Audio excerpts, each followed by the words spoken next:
Hello YouTubers, this is the Noobifier. This is part 2 of the survival guide. Part 1 is linked in the description, and I thank you for the fantastic discussion that video created. It's my goal to make content as direct and simple as possible. If you like this no bullshit approach, please help me get the word out with a like and a subscribe. Alright, let's begin. HUD design is broken down by craft manufacturers. Some are currently placeholders and some are actually finished. They may change in the future. The ship hub can appear as a combination of fixed panels and floating displays attached to your visor.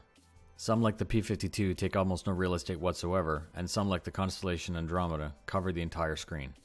Just a note, converted enemy ships go through a routine where they start up in their native display and then seem to be taken over by something more familiar. This piece of genius was done purposely to remind you that you're in a captured craft. When the craft takes damage, parts of that alien HUD start to flash in and out. It's a really nice subtle detail.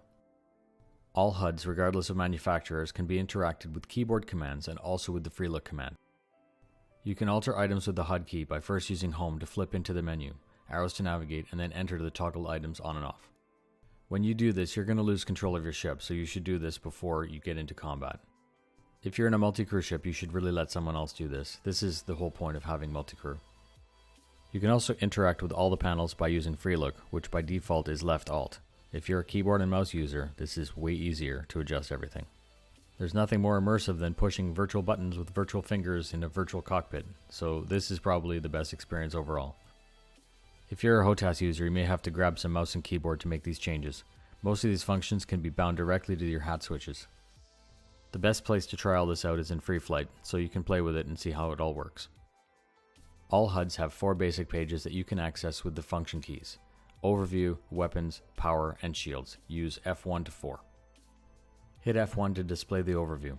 You have limited control over items. This is mainly meant to display all the vital data without taking up too much real estate on the screen. You can turn on and off weapons and defensive systems, but that's about it. F2 is your weapons. This is where you can adjust your weapons firing groups and as many as 4 different triggers and limitless combinations. You could set a pair of laser repeaters on trigger 1 and a gimbaled ballistic repeater on trigger 2. This will help you conserve ammo on your ballistic and save heat on the repeaters, as they almost never have the same ballistic solution. If it looks like both are going to hit, you can always just use both triggers at the same time. You should plan your loadout on the holotable and have a basic idea of what you want to do with your groups. F3 is power. You can alter your electromagnetic signature by reducing the power throttle and disabling systems displayed as icons in 3 groups. Weapon systems are in G1, shield systems are in G2, and everything else is in G3. Power throttle is the output of the core. It's broken down into 10% increments. Some ships have several cores. Reducing the core output will reduce your EM signature, but at the cost of combat effectiveness. This can actually create a condition where the cooling system becomes ineffective. This will increase your IR signature, negating any stealth you hope to gain, and eventually burn out all the systems. In my opinion, this is next level shit, and we can talk about this later. Let's talk about the power triangle. Use 1, 2, and 3 to move it around, and 0 to reset. This is a graphical representation of where the power is set to. You can also see information in the form of 3 bars. Neutral is the factory default, and power will equally be prioritized throughout all of your systems. If 2 systems are not taking power, the other system will still receive 100% even if the balance is set to neutral. You don't need to move the power fully to shields to regenerate the shields at full speed, providing the other systems aren't being taxed. Here's a scenario where you may actually want to use this. Your guns and shields are completely gone. You could set the power to shields and avoid combat while not firing your weapons. The shields are going to regenerate much faster as they have priority. The weapons in this case wouldn't regenerate very quick at all, but guns are useless if you're dead. After a short period of time, you can reset your power and re-enter the fight. 20 seconds out of fight can save your life. Winning is about surviving, and you're useless to your org if you're space pizza. Let your wingman know that you need to suck back and reload for 30 seconds so he can top up as well. F4 is your shields. This is the last page where you can adjust all the shield power that you have in your craft. Use the number pad 8, 2, 4, and 6 for front, back, left, right, and 7 and 9 for top and bottom. Use numpad 5 to neutralize any changes that you've made.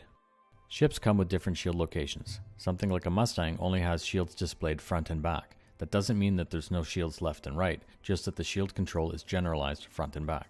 Normally, more complicated ships have up to 6 zones. Moving stuff around here doesn't make your shields generate faster. That's still done on the power page. Changing settings in here will let you take whatever shield power you have and project it to where you feel you need it. This is never a simple set and forget situation. If you move your shields forward because you're going to be doing a head-on pass, you need to reset them as soon as you pull by, or you'll have a weak spot that the enemy can engage. Really effective pilots who are able to face the enemy constantly can use this page to decimate less skilled pilots, even if they're in a much weaker craft. I want to conclude this video here, but I feel that it explains all the systems completely and hopefully as easily as possible. If you know of a new citizen who could benefit from this sort of thing, please send them my way. Remember to subscribe for more, because I'm far from done. See you in the verse.